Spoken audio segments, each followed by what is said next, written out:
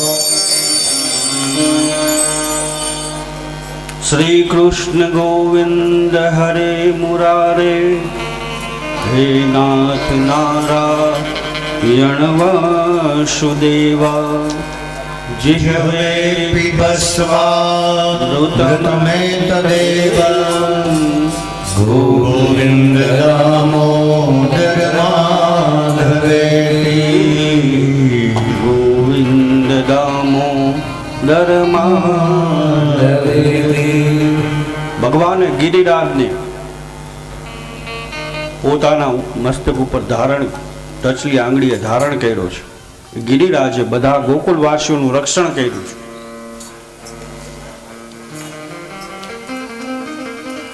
ભગવાન ધીમે ધીમે પોતાના કાર્ય તરફ આગળ વધે છે.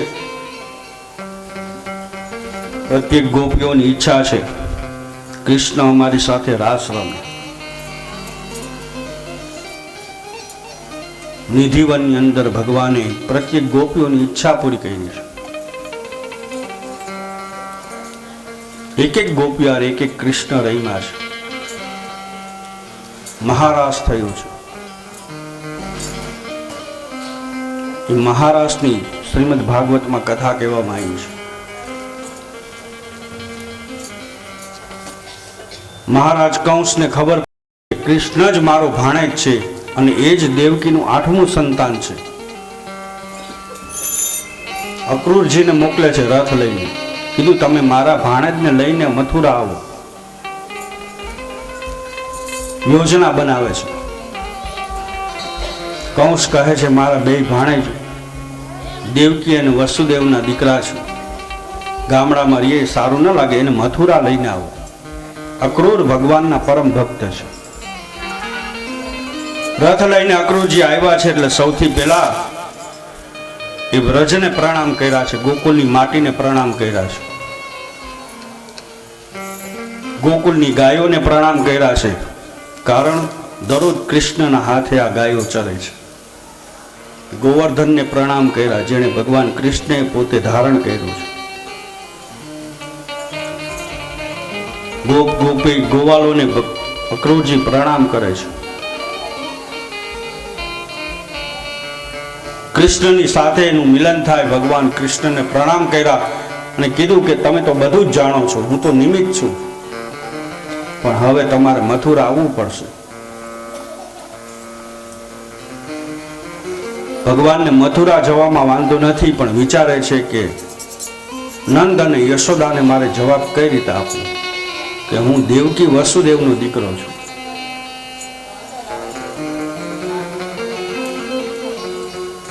ગોકુળની અંદર વાત ફેલાણી છે કે અક્રૂર કૃષ્ણ અને બલરામને લેવા આવ્યા છે અને હકીકત એ છે કે કૃષ્ણ એ દેવકી અને વસુદેવનો સગો દીકરો છે.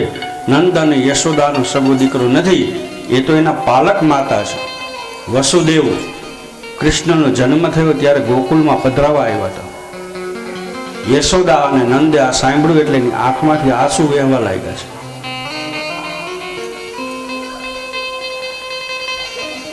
બધા જ લોકોની ભગવાન વિદાય લે છે, ગોપ ગોપીઓ બધાની. નંદ અને યશોદાના ઓરડામાં ભગવાન ગયા તો નંદ અને યશોદા ચોધાર આંસુએ રડે છે.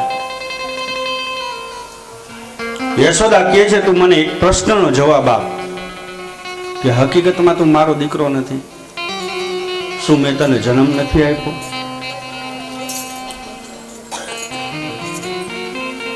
હવે જગત આખું તને યશોદા નો દીકરો તો નહીં જ કે ને, હવે તો દેવકીનો દીકરો કહેશે.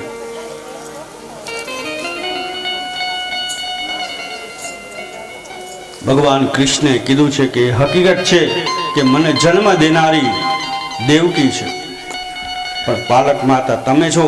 તમારા જેટલો પ્રેમ અને વ્રજ જેટલો ગોકુળવાસીઓ જેટલો પ્રેમ મને ક્યારેય મળ્યો નથી. પણ માં વચન આપું છું, અહીંયાથી ગયા પછી હું જીવનમાં અનેક કાર્ય કરવાનો છું, અનેક રાજસી ઠાઠ મને મળવાના છે, પણ જ્યારે જ્યારે મારી થાળી પીરસાશે, ભોજન કરવા બેસીશ તો તને હક આપું છું, તારા સિવાય મારી થાળીમાં ગોરસ એટલે માખણ મને કોઈ બીજું પીરસી નહીં શકે. હું કોઈના હાથે માખણ નહીં ખાઉં. એ અધિકાર કેવલ તને આપું છું. દેવકીના હાથે પણ હું ક્યારેય માખણ નહીં ખાઉં. માખણ ખવડાવવાનો અધિકાર માત્ર તમને છે. ગોકુળમાંથી ભગવાન વિદાય લે છે તો ગોકુળવાસીઓ કહે છે અમે આવીએ તમારી સાથે. ભગવાન કહે છે ના, જરૂર પડશે તો હું આવીશ, તમારે કોઈ આવવાની જરૂર નથી.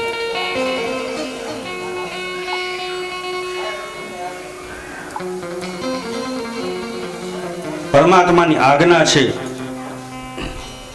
અનેક કથાઓમાં એવું લખેલું છે કે ભગવાને ખાલી એટલું કીધું ને કે જરૂર પડશે તો હું આવીશ, એમાં બધા ગોકુળવાસીઓ સમજી ગયા કે આપણે મથુરા જવાનું નથી. એ પછી ભગવાનના ગયા પછી મથુરાનો એક માણસ તો છોડો, મથુરાનું વાછોડું પણ, ગોકુળનું વાછોડું પણ મથુરામાં ગયું નથી. આપણે કોકને એમ કીધું હોય તો કે બોખીરા ન જા તો 10 વાર જાય. ભગવાને કીધું જરૂર પડશે તો હું આવીશ, તમે અહીંયા રહ્યો. કૃષ્ણ અને બલરામ મથુરામાં જાય છે. મથુરાની બજારો ફરે છે. બધાને સંકેત આપે છે કે હવે કંસનો વધ થવાનું છે. ચા પીવા વાળા અવાજ ઓછો કરે. કયો તો એને નકર એક કામ કરો, આજે રૂક્ષ્મણી વિવાહ કરી લે, પછી કાલે વાંચી લેશો. એવું હોય તો એક દી વધારી થોડુંક મન વ્રત રાખો. એને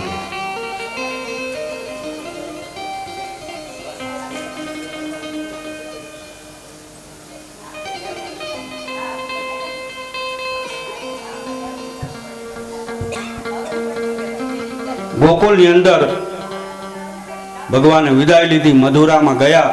મથુરા વાસીઓ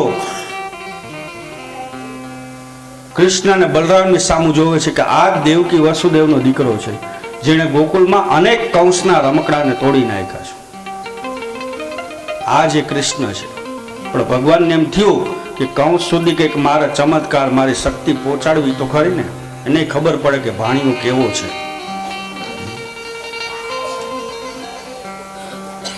સૌથી પહેલા કુબ્જા નામની સ્ત્રી. કુબ્જા એટલે શરીરથી યુવાન હતી પણ શરીરમાં રોગ હતો. કોઈને અટતું નહીં. લોકો એની હાંસી ઉડાવતા, જેમ સબરીની ઉડાવતા. ઘણા બધા પ્રસંગો તમને શ્રીમદ ભાગવતના અને રામચરિત માનસના છે ને એક સરખા મળશે.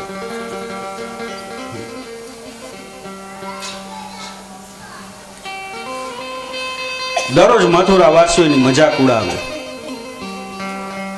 મથુરાની બજારમાં ભગવાને કુબ્જા સ્ત્રીને નવજીવન કર્યું છે, નવજીવન દાન આપ્યું છે. એના બધા જ રોગ મટાડ્યા છે. શરીર એનું નમી ગયું હતું. એને સુંદર સ્ત્રી બનાવી છે, મૂળ રૂપમાં લીધી છે. મથુરાની બજારમાં આ ચમત્કાર જોયો. મથુરા વાસીઓ સમજી ગયા કે ભાણિયો કઈ જેવો તેવો નથી હો, આપણા રાજા કરતા.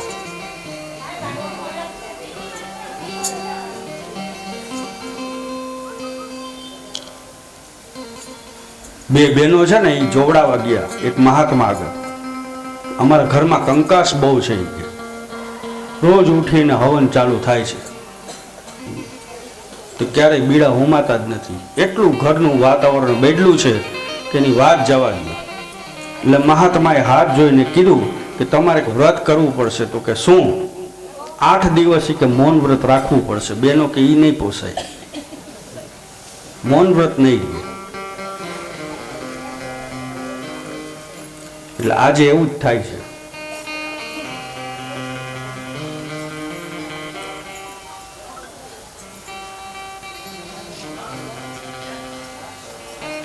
આપણે બધાને કે લગભગ લોકોને એવું લાગતું હશે કે હજી તો 6 દી થયા ને, પણ અમને એવું લાગે હવે એક જ દિવસ છે. એ યાદ રાખો, એક જ દિવસ બચ્યો છે. હજી બી કહું છું વાતો કરવા કરતાં જેટલું હરિનામ મનમાં લેવાય ને એટલું લ્યો. પછી પરમ દિવસથી અહીંયા ખાલી બેસશો ને તોય આવું હરિનામનો આનંદ નહીં આવે. એક જ દિવસ બચ્યો છે, પછી એને આપણા જીવનનો માનીએ કે ગમે એ માનીએ, દિવસ 7 જ છે. એક દિવસ બચ્યો છે, ઘણાના માટે ખાલી 6 દિવસ છે. પણ મારી દ્રષ્ટિથી તમે જોવો તો એક જ દિવસ બચ્યો છે. હજી બી સમય છે, હરિનામ લ્યો.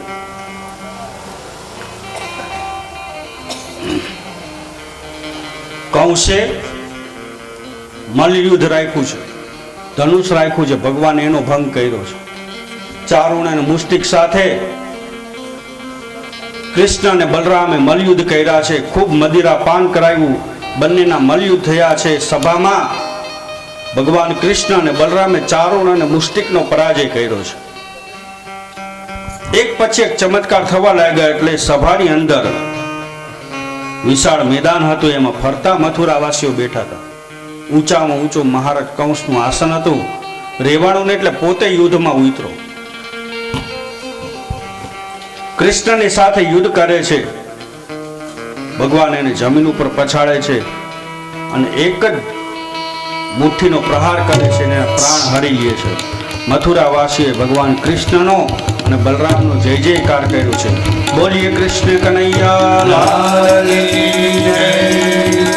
શ્રી દ્વારિકાધીશ કી જય. નમઃ પાર્વતી પતય હર હર મહાદેવ હર. કંસે જેટલા રાજાઓને કેદમાં પૂર્યા તે બધાને છોડાવ્યા. દેવકી વસુદેવને છોડાવ્યા. મહારાજ ઉગ્રસેન એણે ભગવાન કૃષ્ણને કીધું તમે મથુરાના રાજા બનો. ભગવાને ના પાડી દીધું.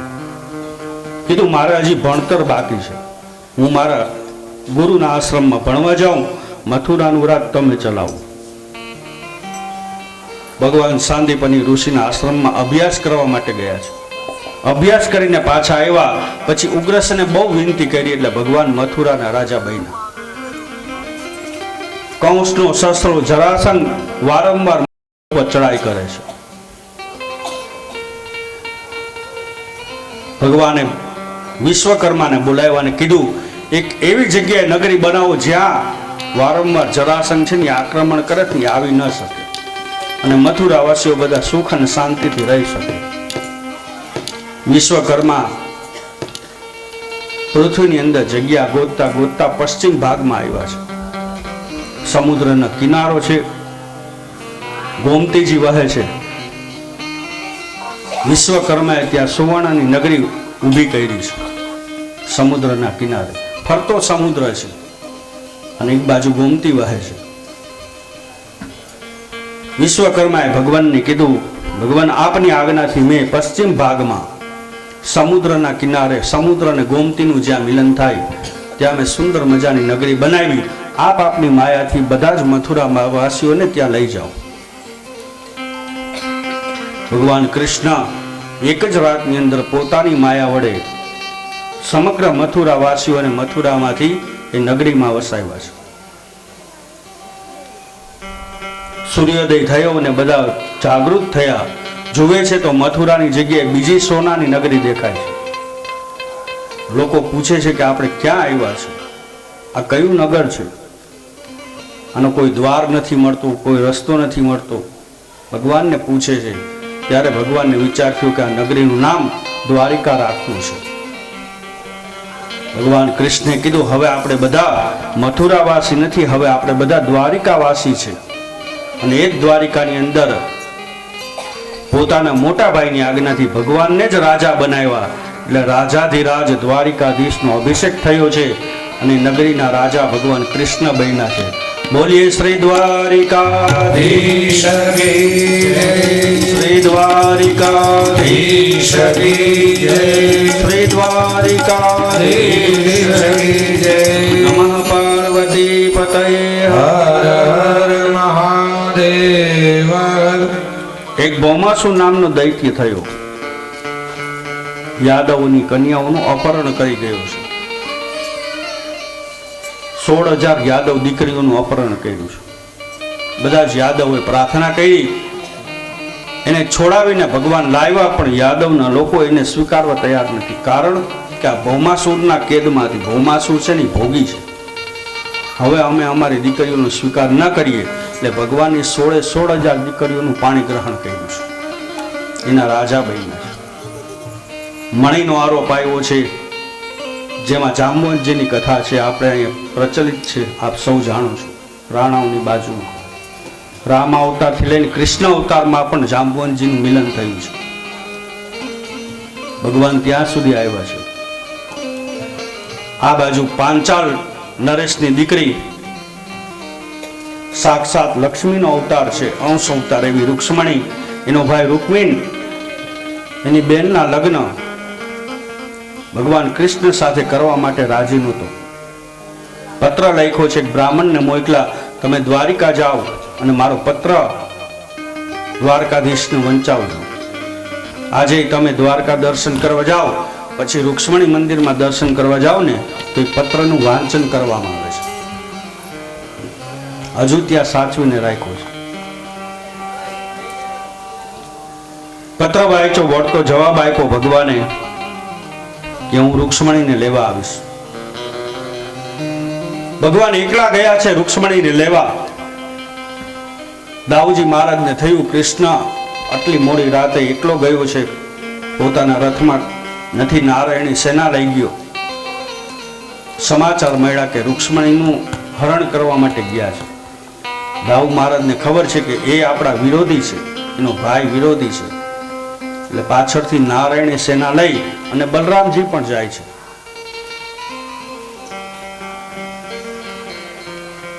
પાંચાલ રાજ્યમાં રૂક્ષ્મણી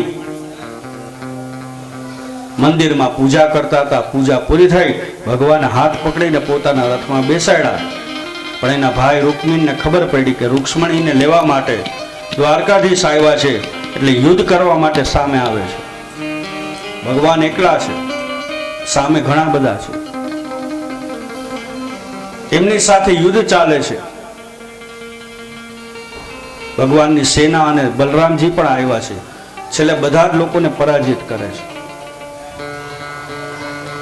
દ્વારિકા વાસીઓ રાજી થયા કે ભગવાન કૃષ્ણ, ભગવાન દ્વારિકાધીશ રૂક્ષ્મણીને લઈને દ્વારિકામાં આવે છે. સામૈયાની તૈયારીઓ થાય છે. દરેક દ્વારિકાવાસીઓ પોતાના આંગણામાં રંગોળી સજાવી છે, દીપો પ્રજ્વલિત કર્યા છે. પ્રત્યેક પોતપોતાના ઘરની અંદર તોરણો બાંધ્યા છે. દીપાવલી જેવો મહોત્સવ થયો છે. ભગવાન દ્વારકાધીશ અને રૂક્ષ્મણીના દ્વારિકાની અંદર પોખણા થયા છે. અને મુખ્ય પટરાણી રૂક્ષ્મણી એની સાથે ભગવાન બેઠા છે. ભગવાનના લગ્નની કથા છે. એ જ પ્રત્યક્ષ લગ્ન આપણે અત્યારે અહીંયા નિહાળવાના છે. બધા શાંતિથી, ભગવાન દ્વારકાધીશની જાન હમણાં અહીંયા આવશે, પછી ખબર નહીં ફટાણા કેવા ગાવાના છે. તો જાન અહીંયા ધામધૂમથી આવવાની છે અને એના પ્રત્યક્ષ લગ્ન આપણે અહીંયા નિહાળવાના છે. એની પહેલા 1-2 મિનિટ હરિનામ સંકીર્તન કરી, લગ્નમાં તો ચા પાણીની બધું હોય એટલે એ છે, ચિંતા ના કરતા. પણ એની પહેલા દરેક પોથીના યજમાનો જેટલા અહીંયા હાજર છે એને અહીંયા અત્યારે આરતી કરી લેવાની છે, કારણ કે કથા અહીંયા વિરામ લે છે. એટલે જરૂરી નથી કે બધા પોથીના યજમાન હાજર હોય. જે પોથી રાખી છે એમાંથી ઘરનું કોઈ પણ 1-2 સભ્ય હાજર હોય તો એ ખાલી 3 થી 4 જણા અહીંયા સામે આવીને આરતી ઉતારી ગઈએ. પછી પ્રત્યક્ષ લગ્નની જે વિધિ છે એ આપણે શરૂ થશે. 1-2 મિનિટ હરિનામ સંકીર્તન કરી, આરતી કરી અને આજની કથા અહીંયા વિરામ લે છે. આવો હરિનામ સંકીર્તન કરીએ. હજી બી કહું છું, એક જ દિવસ બાકી રહ્યો છે. શ્રદ્ધાથી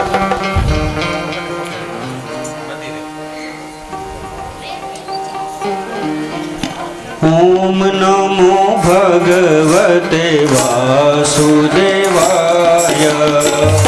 ઓમ નમો ભગવતે વાસુદેવાય. ઓમ નમો ભગવતે વાસુદેવાય. ઓમ નમો ભગવતે વાસુદેવાય. વાસુદેવાય હરિ વાસુદેવાય.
કૃષ્ણ કનૈયા લાલ કી જય. આવતીકાલે કથા 3:30 આસપાસ શરૂ થશે અને 5:30-6 વાગે કથાને વિરામ આપવામાં આવશે. હુંડી વાંચન અને કથાને 6 વાગ્યાની આસપાસ વિરામ આપવામાં આવશે. તો આવતીકાલે 3:30 વાગે બરોબર ફરી પાછી ભગવત ચર્ચા. સમયસર બધા આવી જાય. અત્યારની કથાને આપણે અહીં વિરામ આપીએ. આપ સૌને અત્યારની કથાને વિરામ આપતા આવો ભાવથી બોલીએ. હરે કૃષ્ણ હરે કૃષ્ણ કૃષ્ણ કૃષ્ણ હરે હરે હરે રામ રામ રામ હરે હરે હરે કૃષ્ણ હરે કૃષ્ણ કૃષ્ણ કૃષ્ણ હરે હરે રામ રામ હરે હરે હરે કૃષ્ણ હરે કૃષ્ણ કૃષ્ણ કૃષ્ણ હરે હરે હરે રામ રામ રામ હરે હરે વસુદેવ સુતં દેવં કંસચાણૂરમર્દનમ દેવકી પરમાનંદમ